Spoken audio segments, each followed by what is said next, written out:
Welcome to Witch Way. I'm Elise, and here is the real-world witch lore of the series, Penny Dreadful.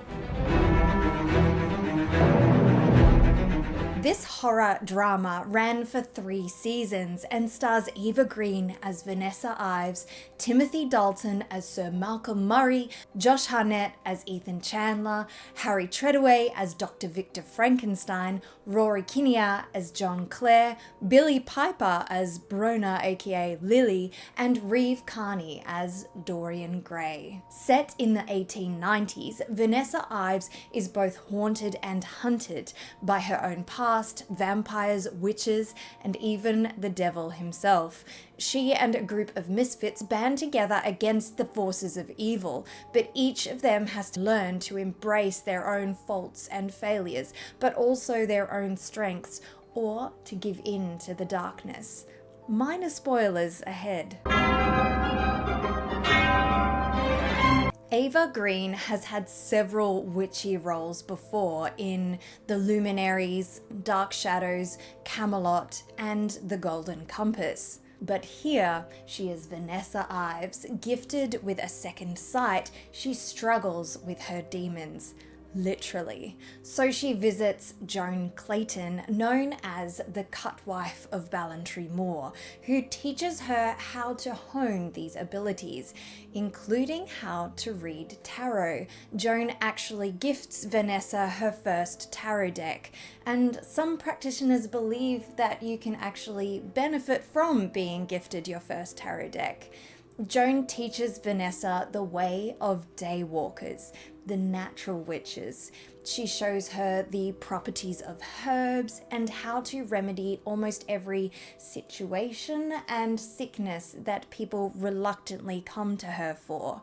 This is similar to the role of cunning folk, who were practitioners of folk medicine and magic from the Middle Ages right up to the 20th century, and some may still identify as cunning folk. During the witch panic of the 15th and 16th centuries, though rare, some of these folk healers were caught up in that frenzy. Joan Clayton is long-lived and mentions she was given her land amid the witch frenzy in the 1600s. The date and place caught my attention. After the Second Battle of Newbury, this was. What year was this? As I recall, 1644.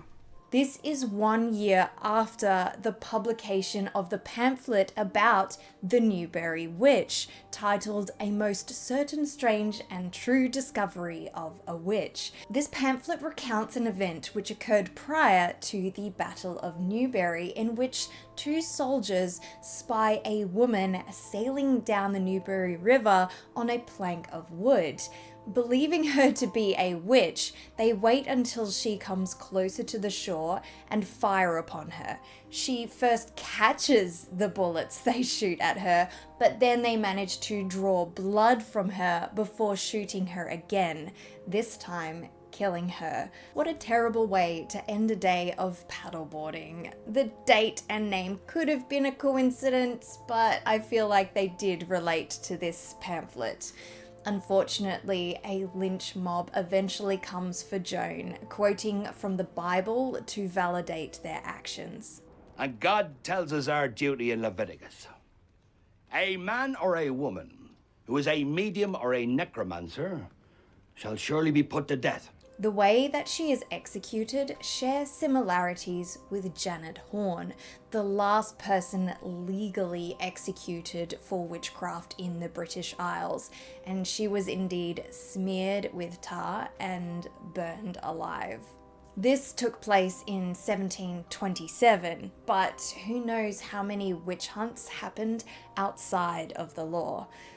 Joan's demise was spurred on by the actions of Evelyn Poole, a nightcomer, a witch in the service of the devil who scrapes his claws across their body to seal their pact. This was of course inspired by the fact that a method for identifying witches was said to be finding a witch's mark.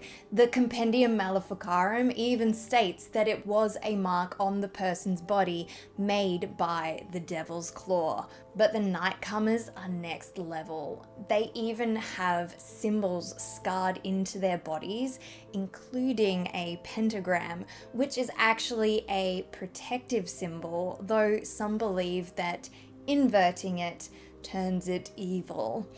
Evelyn is indeed evil and in the service of Lucifer himself, and to turn the people against Joan, she starts by killing off some of the cattle on their lands. This was something that did lead to accusations of witchcraft earlier in the aforementioned 15th and 16th centuries, and is mentioned in many of these witch hunting manuals, as the sudden death of previously healthy livestock was hard to explain and detrimental to those who raised them, so a scapegoat was needed, and why not a witch? Evelyn Poole is portrayed by Helen McCrory, who has appeared as a witch before, as Narcissa Malfoy in the Harry Potter films. She is first introduced in this series, though, in season 1 as Madame Carly, a medium conducting a seance in order to communicate with spirits. At this time, this was known as spiritualism and was indeed popular at this time, having had its roots in the 1840s. Seances were a formal way of trying to communicate with the dead, but many mediums were exposed as being frauds, which marred the popularity of spiritualism. But Evelyn is no fraud, and she too is long-lived like Joan, but she seemingly keeps her youth by bathing in the blood of young women. This is of course inspired by the legend of Countess Elizabeth Bathory, also known as the Countess of Blood. This indeed was a legend, but you can check out my witch lore review on Bathory for more on that. Evelyn's speciality, though, seems to be a form of sympathetic magic. She uses puppets in the likeness of those she wants to influence or even harm. Her charms are made all the more powerful if they include a piece of the person she is targeting.